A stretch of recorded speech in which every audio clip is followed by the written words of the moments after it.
All right, welcome back. Today, we're going to continue our discussion about the Great Depression, and more specifically, we are going to start to discuss FDR, Franklin Delano Roosevelt, and his first 100 days.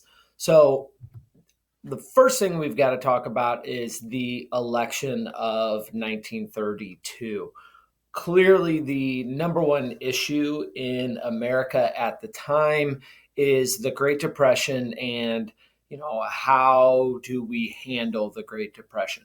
Herbert Hoover, the Republican, is seen as callous and uncaring because millions of Americans are suffering or without a job or having their homes or farms foreclosed on, and the general feeling is that the government isn't doing enough to help the common person. Now, Herbert Hoover had, up until that point, actually intervened in the economy more than any previous president in history. The extent to which Herbert Hoover intervened in the economy was actually rather large. He was a believer in trickle down economics. He helped provide government loans to banks and to large businesses with the belief that if he helps out those businesses, that they will stop laying off workers or potentially hire new workers. And there's evidence to suggest that that actually does work. Most economists will tell you that trickle down economics actually will help stimulate the economy. The problem is it takes time, and in cases of large economic recessions or depressions, it generally speaking isn't enough. And if you think about it, giving money to businesses, it can lead to jobs, and that's the issue. If the business takes that money and reinvests it within its own company, it might hire new people or buy new machines, and the buying new machines creates jobs because somebody has to make those machines. But generally speaking, that takes time. It's not immediate relief for people who are out of work. And when the economy's in the situation that it is during the Great Depression, it clearly isn't going to be enough. And what companies tend to do in those really bad economic times is they don't reinvest. They just hoard all of that cash. They keep it for themselves. And so even though under certain circumstances, most economists will tell you that, yes, trickle down actually does work. You help businesses, and then ultimately that will help everybody.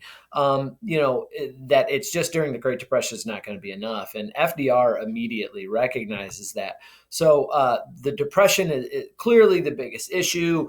Hoover is seen as being callous and uncaring. And because the Republican Party has been in power for such a long time and really been in control of the economy, Hoover's going to be able to, I'm sorry, not Hoover, FDR, on the other hand, is going to be able to successfully blame the Republicans for the Great Depression. That's both fair and unfair. Clearly, it's not the Republican Party's fault that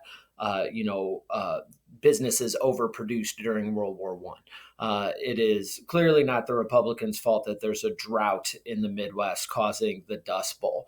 But laissez-faire economics, this deregulated economy, has been, a Republican mainstay for, since Abraham Lincoln, right, in the beginnings of the Republican Party. And so, the fact that we have an unregulated stock market, the fact that there's no minimum wages or maximum hours or things of that nature can be laid at least kind of on the Republican Party's doorstep. There are Democrats that favor laissez-faire as well as Republicans, to be fair. So the reality is this Great Depression is so massive and covers so many different aspects of our economy that there's no one single party who's responsible for the Great Depression. But because the Republicans have been in power and because they've been the greatest champions of this like deregulation, laissez-faire economy, that it's not a stretch for FDR to be able to blame the Republicans and for the average voter to believe it. And so FDR is going to, step in and not only say that the depression is in fact a Republican's fault. He is also going to lay out what he calls his New Deal, and this is his New Deal. Ultimately, will become a whole bunch of different policies designed to help the economy, help stimulate the economy, and to help the average person who's suffering. Now, initially, the New Deal, it was just when FDR first announces it during, the early part of his administration. He's really just talking about a new deal between the government and citizens. That the government is going to start to intervene more on behalf of the citizens and step in and regulate the economy. And it's not going to embrace this laissez-faire capitalism anymore.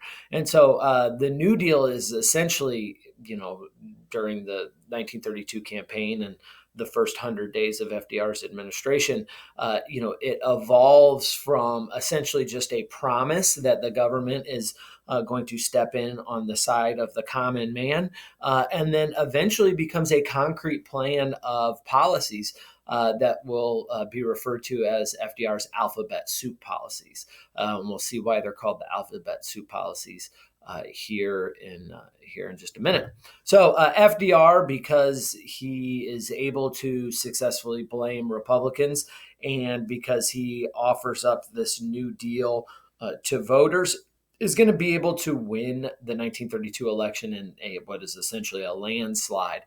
People are definitely ready for change. And he doesn't just win because he wins by such large margins. What we're also going to see is that Democrats win across the board in both the House and the Senate. And so this is going to be huge. The fact that one party is controlled in both the House, the Senate, and the White House means essentially Democrats can do whatever they want, right? FDR by himself can't propose or can't actually enact laws. He can only propose them. And so he's going to need the House and the Senate to pass his laws. And so the fact that he's got a Democratic House and a Democratic Senate means he can propose pretty much whatever he wants. And, odds are the Democrats in the House and the Senate are going to support him. And so he's going to be able to act quickly, and he's going to be able to act decisively.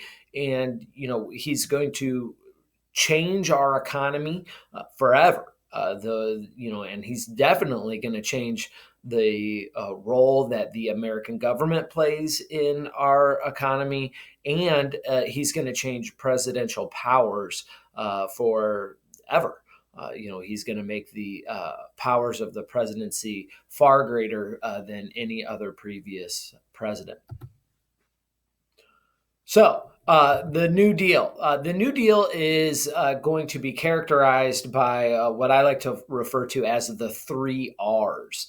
And so, when we start to talk about these New Deal policies, these alphabet soup policies, they're all going to, essentially can be put into 3 categories. The first is recovery. The second is relief. And the third R is reform. And so recovery is just recovery from the depression. And so these are going to be policies that are designed to get the banks working again. They're going to be, laws passed to create, construction jobs to get people working again and to get money into people's hands. Excuse me. The second category is relief. Relief for the victims of the depression. So the government's actually going to step in and start to make sure that people have food on their table, clothes on their backs, and money in their pockets. So think of relief as the laws that are passed that are going to help individuals. So the first R, recovery, is all about getting the businesses and the banks, the financial institutions, and the farms all working again. The second R, relief, is going to be all about making sure people have money in their pockets, clothes on their backs, and food on their table. The third R is going to be a little bit more controversial. The third R is about reform and reforming the economic system. So, what that means is it's actually reform is about these laws that are going to be passed that are going to change the way that our economy works. So far, we've been a laissez faire capitalist system, which essentially means the government is, laissez faire, French word meaning hands off. And so the government has taken a back seat and really doesn't put a lot of restrictions on business, doesn't make a lot of demands out of business. And essentially, businesses are believed to be the private property of the owners, and the owners can essentially do whatever they want. And so there's no minimum wages, maximum hours, things of that nature. And so reform is about moving away from laissez-faire capitalism and moving into a more reform-minded version of capitalism. Now, that's going to be controversial because as we move to more reform, what some critics are going to believe is that we're moving towards socialism. Now, we are not going to be moving completely towards socialism, which is what some critics will say.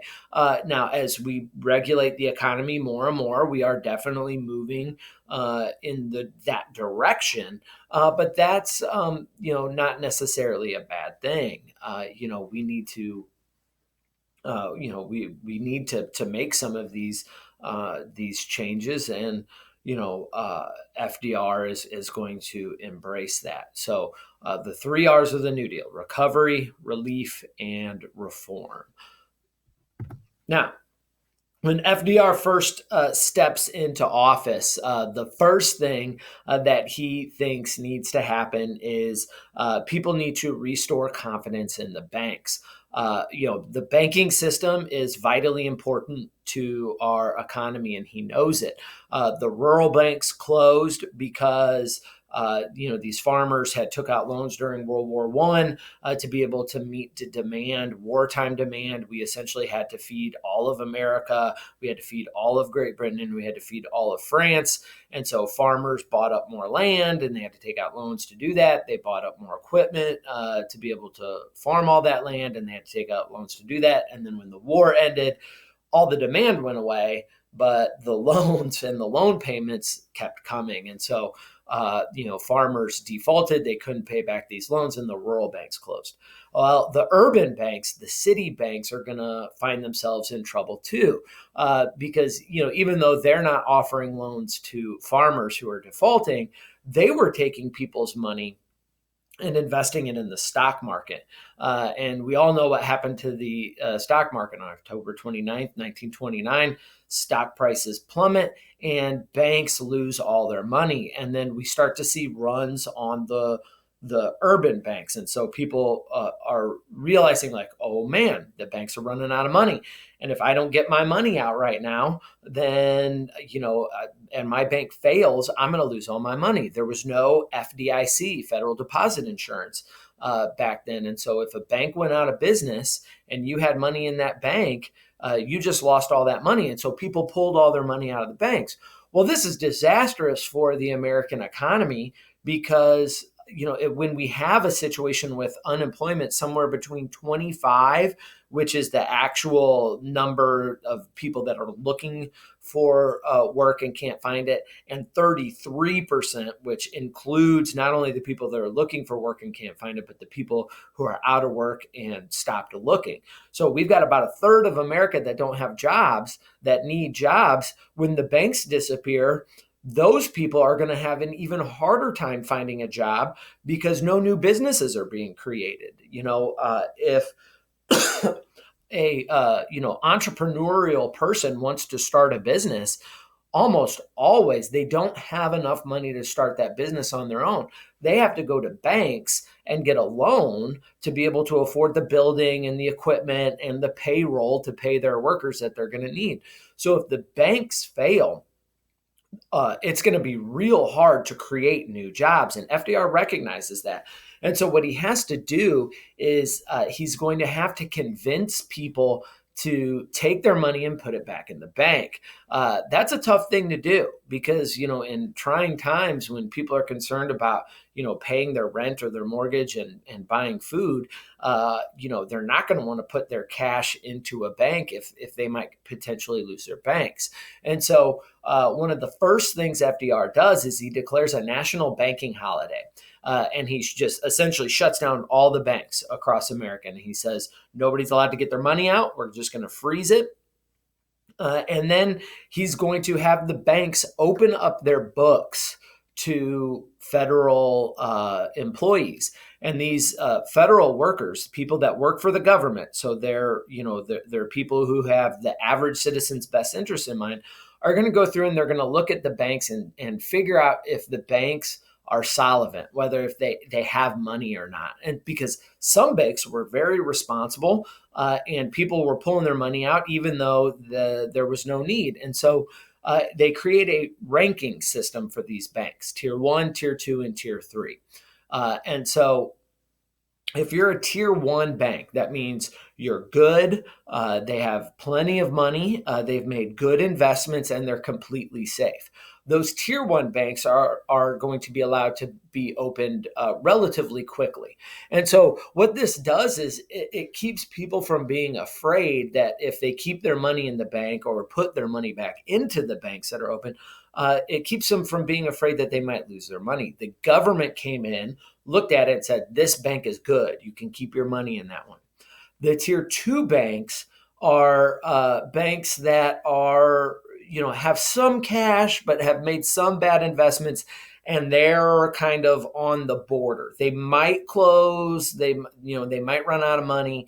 And so what he does for tier 2 banks is he keeps them shut longer. He figures out what their bad investments are and then provides them loans to be able to, become stable again.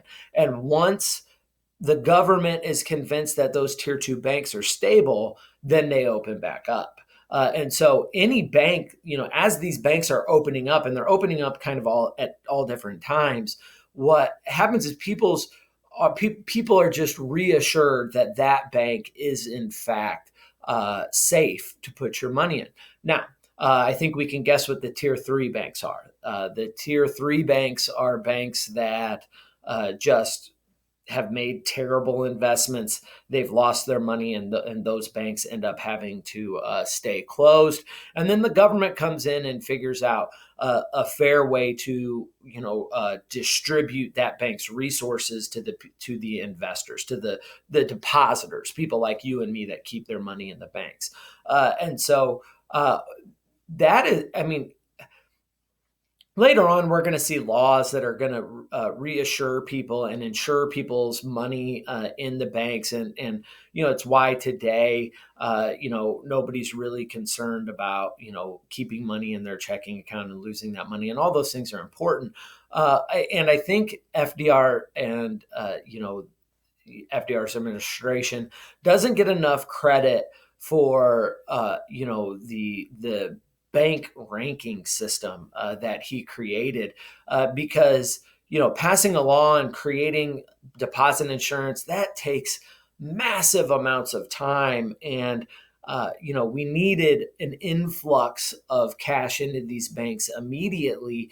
And, FDR figured out a way to do that and to do it quickly. And so, this is going to be at least that first step to get people to put money back in banks. And again, you don't want to live in a community that doesn't have a flourishing banking system because it's just almost impossible to create businesses without those loans from those banks. And so, you just can't have a healthy economy without a solid banking system. And FDR is going to do a whole lot to solidify the banking system and create a very solid banking system that we continue to use today. All right. So after FDR, starts to restore confidence in the banks. And keep in mind, that is a process. It doesn't happen overnight. He starts to use his popularity to push through a whole bunch of really sweeping reforms. These reforms that are going to change the role between the government and the economy, and the government and individual citizens as well. The Democratic Party, because they view FDR as Franklin Delano Roosevelt. I don't think I've been saying that enough. Because they believe that FDR was the reason for the sweeping wins in the House and the Senate. The Congress is going to be on board for all of these new reforms. And so we're going to get within the first 100 days 15 major bills that are going to get pushed through Congress.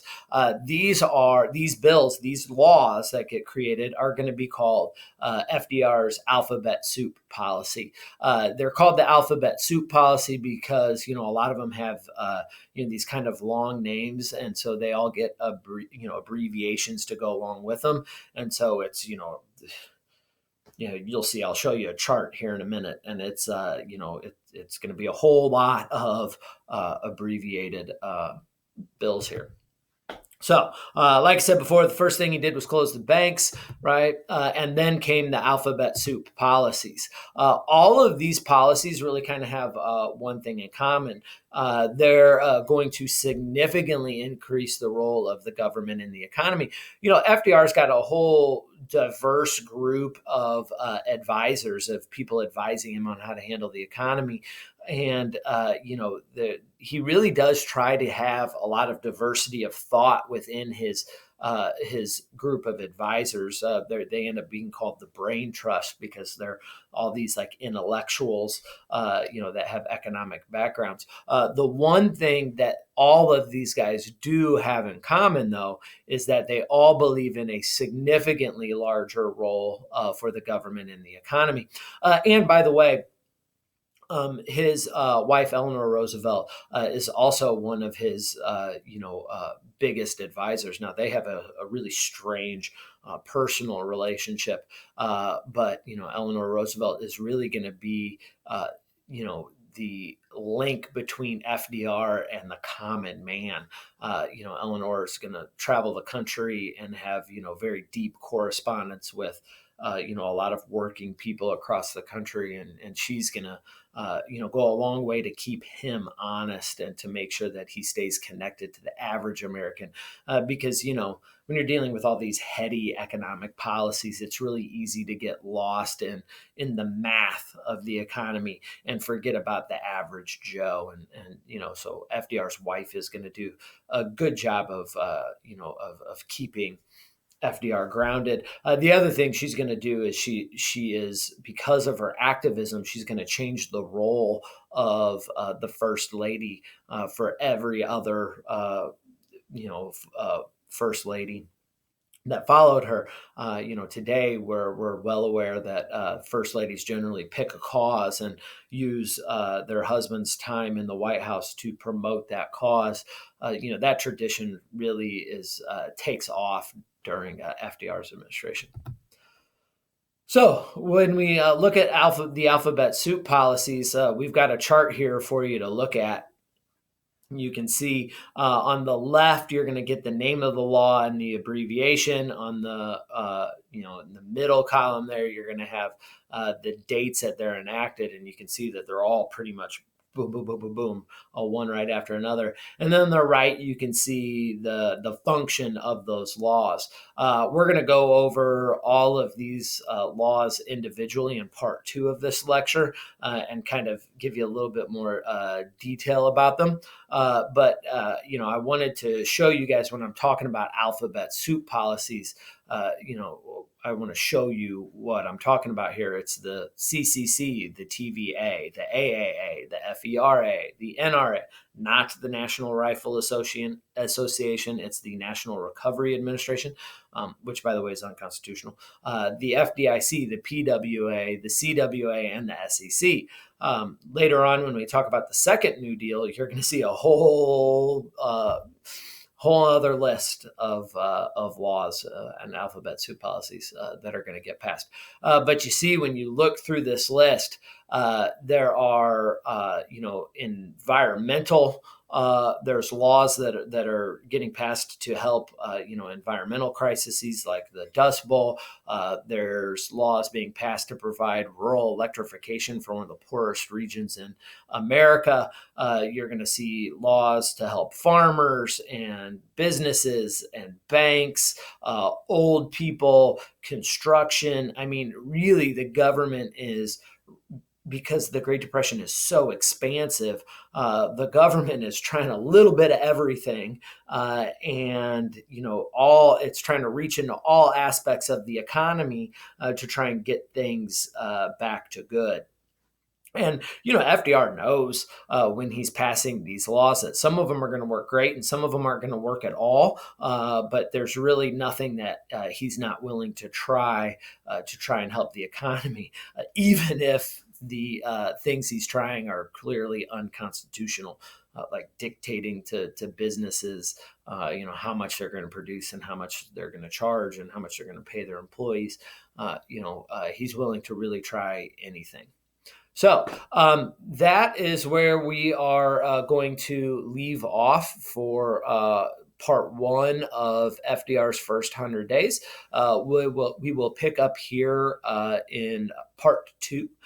Thank you very much for your time. I appreciate it.